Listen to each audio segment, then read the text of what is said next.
नमस्कार दोस्तों, easy education for exam 2 channel से मैं अभिषेक शुक्ला आपका स्वागत करता हूं। दोस्तों, आज के इस वीडियो में हम आपको बताने वाले हैं शब्द शुद्धि। इसके पहले हम आपको बताए थे पार्ट 1 में इसके 7 नियमों को हमने पढ़ा। अब इसके बाद हम लोग ये दूसरे वीडियो में पढ़ेंगे, जो ये वीडियो है इसमें। ठीक है, शब्द शुद्धि, शब्द अशुद्धि जो होती है वो कैसे होती है, उसके नियम क्या हैं, शब्द शुद्धिकरण के क्या नियम हैं, तो ये 8वां नियम से हम लोग इसमें पढ़ेंगे। इसके पहले हम लोग 7 नियम इसके पहले वाली वीडियो में पढ़ चुके हैं, तो ये मेरा दूसरा भाग है।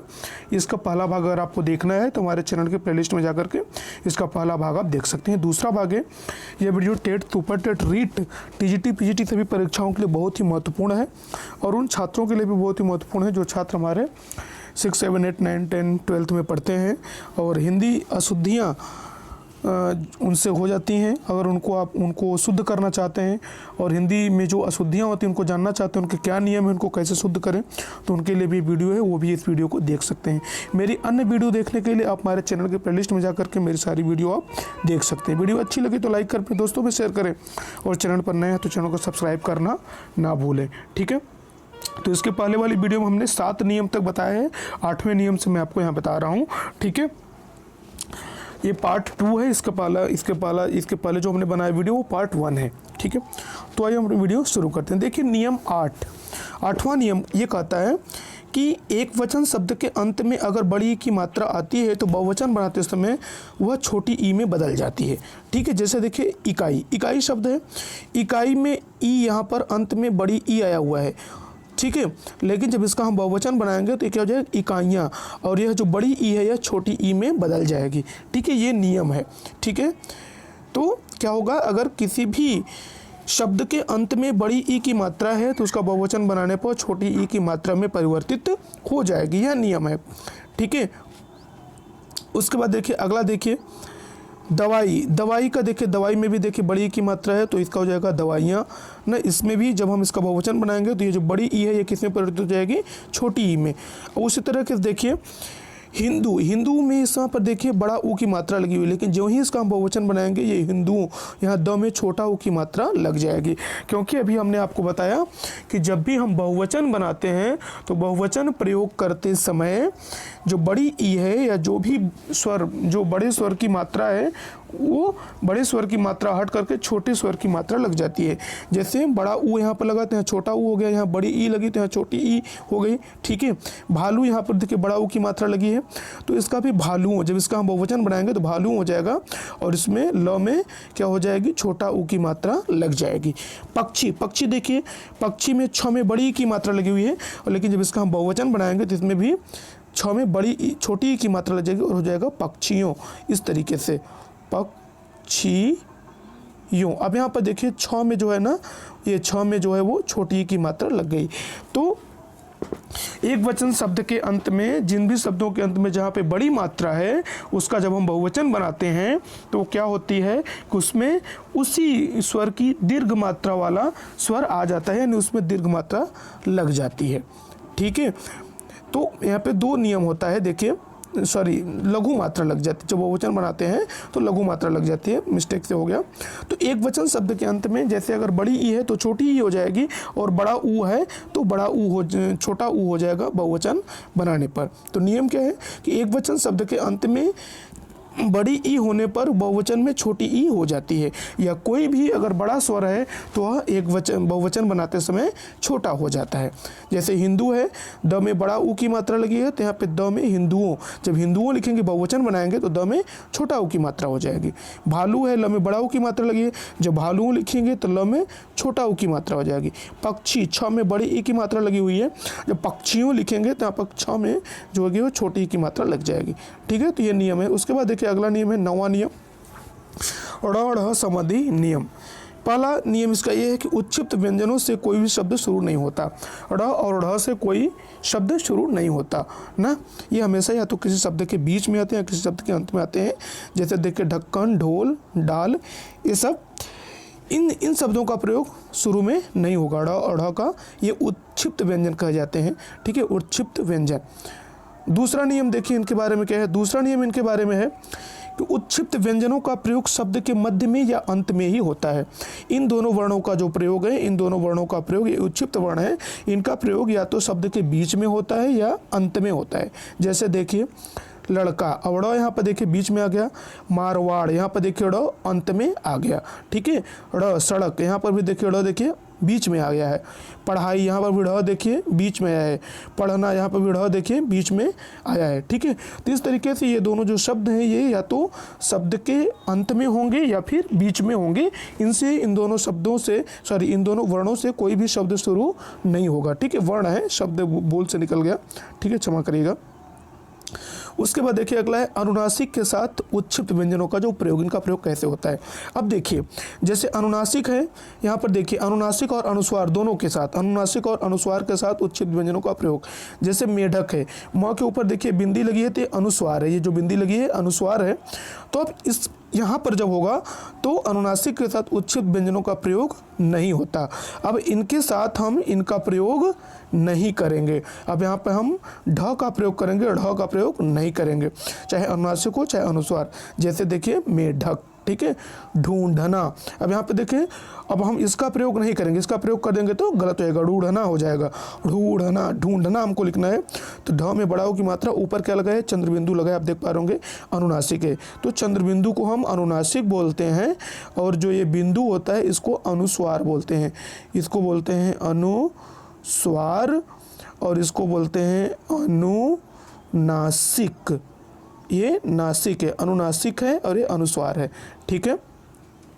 तो इस तरीके से जब अनुनासिक और अनुस्वार के साथ उत्क्षिप्त व्यंजनों का हम प्रयोग नहीं करते। जैसे आप देख लीजिए मेढक, मेढक में देखिए ऊपर है अनुस्वार लगा है, इसलिए यहाँ पर हम ये इनका प्रयोग यहाँ पर नहीं किए हैं बल्कि ढ का प्रयोग किए हैं। ढूंढना में भी देखिए इनका प्रयोग नहीं हुआ है क्योंकि यहाँ पर अनुनासिक लगा हुआ है। खांड में भी देखिए इसका प्रयोग नहीं हुआ है बल्कि इसके पहले वाले रूप मूल शब्द का प्रयोग हुआ है, ड खाड खांड, ठीक है। दंड, यहाँ पर भी तो अनुनासिक और अनुस्वार के साथ उत्क्षिप्त व्यंजनों का प्रयोग नहीं करते। तीसरा नियम यह है। चौथा नियम क्या है, देखिए इसमें जो चौथा नियम वो है कि उत्क्षिप्त व्यंजनों के साथ हल का प्रयोग नहीं होता। जहाँ पर भी आप उत्क्षिप्त व्यंजन का प्रयोग करेंगे वहाँ हल का प्रयोग नहीं होता है, ठीक है। जैसे उत्क्षिप्त व्यंजन क्या है, ड़ और ढ। अब यहाँ पर देखिए जैसे अब यहाँ पे जाड्य, जाड्य देखिए ये जो ये उत्क्षिप्त व्यंजन नहीं है, ये मूल वर्ण है ना, तो ये उत्क्षिप्त व्यंजन आपका ये है। जब इसके नीचे बिंदी लगेगी तब ये उत्क्षिप्त होगा, बिंदी नहीं लगेगी तो उत्क्षिप्त नहीं होगा। जैसे देखिए जाड्य, धनाढ्य, गुढ़ाढ्य, ये सही है। जबकि अगर हम कर दें जाड्य, अब ड के नीचे अगर बिंदी लगा देते हैं तो ये गलत हो जाता है क्योंकि ये उत्क्षिप्त व्यंजन है। अभी मैंने आपको क्या बताया कि उत्क्षिप्त व्यंजनों के साथ हल का प्रयोग नहीं होता। अगर यहाँ पर हम उत्क्षिप्त व्यंजनों के साथ हल का प्रयोग कर रहे हैं इसलिए ये गलत हो जाएगा। धनाढ्य, अब यहाँ पर ड़ है देखिए न उत्क्षिप्त व्यंजन है, इसमें भी हलंत लगा है, लेकिन नियम क्या है कि हल के उत्क्षिप्त व्यंजनों के साथ हल का प्रयोग नहीं होता, इसलिए अभी गलत है। तो जितने भी उत्क्षिप्त व्यंजन है उसमें हम हल का प्रयोग नहीं करते, अर्थात जैसे ड़ और ढ शब्द जो है आप देख पा रहे होंगे यहाँ पर ड़, ये ड़, इनके नीचे हम ये हलंत नहीं लगाएंगे और इसके नीचे भी हम ये हलंत नहीं लगाएंगे। हलंत केवल हम कहाँ लगाएंगे, हलंत केवल हम ड के नीचे लगाएंगे और ढ के नीचे लगाएंगे, ठीक है। वही नियम यहाँ पे आपको बताया गया है, ठीक है। अब उदाहरण देखिए जैसे रोड, मैडम, रेडियो, ये गलत है। सही कौन सा है, रोड, मैडम, रेडियो, ये सही है और ये गलत है क्योंकि किसी भी उत्क्षिप्त सॉरी ये तो दूसरा अभी मैं, ठीक है। इसको देख लीजिए अंग्रेजी शब्दों में तो ये अभी मैं आपको चौथा बता रहा था, मैं आप पाँचवें में आ गया, क्षमा चाहते हैं। तो जो उत्क्षिप्त व्यंजन है उसमें हम हल का प्रयोग नहीं करते, उनमें केवल ऐसे तरह लिखते हैं ना, जाड्य, धनाढ्य, गुढ़ाढ्य।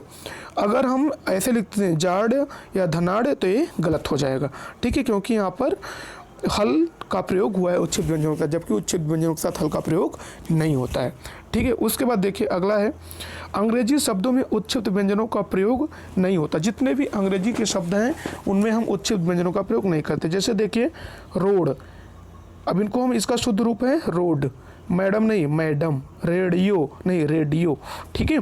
तो रोड, मैडम, रेडियो सब क्या है, अंग्रेजी शब्द हैं।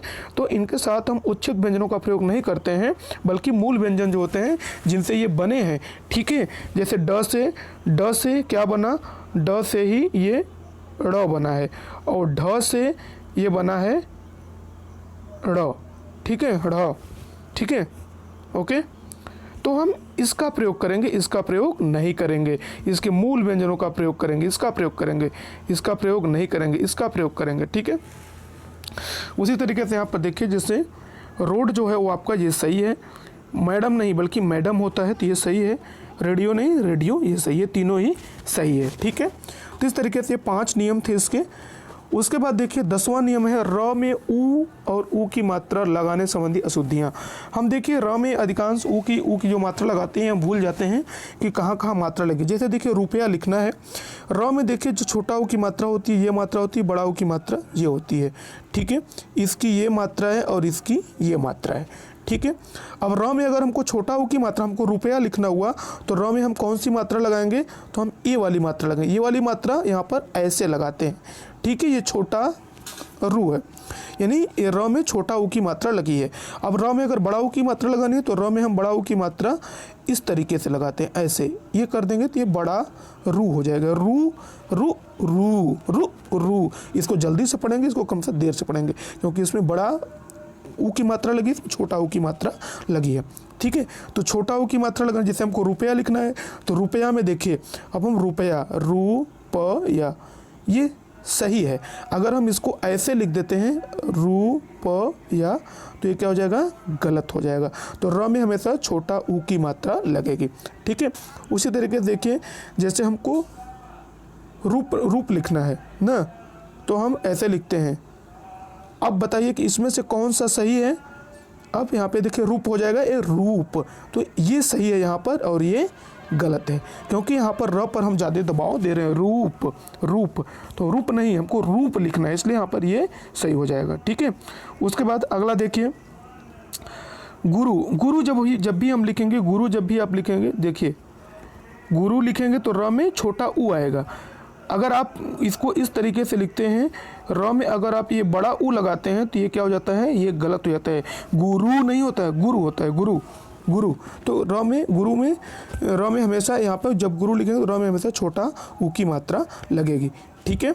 तो इस तरीके से र में ऊ की मात्रा का प्रयोग करते हैं। तो ये अशुद्धियाँ उम्मीद करते हैं अब आप लोगों से नहीं होंगी, ठीक है, क्योंकि काफ़ी हमने यहाँ पर अच्छे से समझाने का प्रयास किया है। अगर इसके बाद भी कोई दिक्कत है तो आप, जैसे रुकना देखिए, रुकना में छोटा रू हम प्रयोग करेंगे, ये छोटा रू की मात्रा है, रुकना। अगर हम ये कर देते हैं तो ये गलत हो जाता है, रुकना हो जाएगा। रुकना नहीं होता है, रुकना होता है। तो रुकना ये सही है और ये गलत है। उसके बाद मरु उद्यान में देखिए मरु प्लस उद्यान। अब यहाँ पे मरु प्लस उद्यान में क्या हो जाएगा, यहाँ पर मरु उद्यान सही है ना, मरु हो जाएगा, मरु प्लस उद्यान, मरु उद्यान। गुरु प्लस उपदेश। अब यहाँ पर देखिए गुरु उपदेश में क्या होगा कि गुरु क्या होगा, गुरु में छोटा ऊ है और उपदेश में भी छोटा ऊ है, तो यहाँ पे संधि हो जाएगी, दीर्घ संधि हो जाएगी, यानी छोटा ऊ और छोटा ऊ ये दोनों मिल करके बन जाएगा दीर्घ ऊ। और जब यहाँ पे शब्द बनेगा, जो शब्द बनेगा तो हो जाएगा गुरुपदेश, इस तरीके से, ठीक है। अब यहाँ पे बड़ा रू का प्रयोग होगा, गुरुपदेश में बड़ा रू होगा जबकि गुरु में छोटा रू होगा, ठीक है।